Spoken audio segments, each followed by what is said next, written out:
এই দেখো বন্ধুরা, এটা হচ্ছে আপাতত এর মধ্যে দুটো রয়েছে, এই একটা রয়েছে আর একটা তোমার এই যে পিছন দিকে এটা একটা রয়েছে, আর এই পাশে এই দুটো রেড কাপ রয়েছে, এই যে দুটো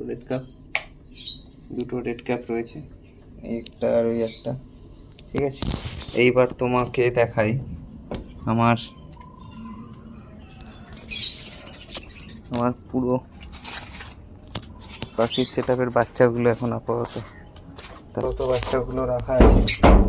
এটা হচ্ছে তোমার বদ্রির, দেখো পুরো সেট আপ। এইটা হচ্ছে তোমার হোয়াইট আর ক্রিমি লং মিক্স আছে, মেয়ে পাখি আছে এটা। ঠিক আছে, আর তার পাশে ওই দেখো ওইটা হচ্ছে ছেলে আছে। এটা হচ্ছে তোমার হোয়াইট আর স্কাইয়ের তোমার ইয়ে আছে। আর এটা হচ্ছে সব থেকে দুরন্ত বাচ্চা,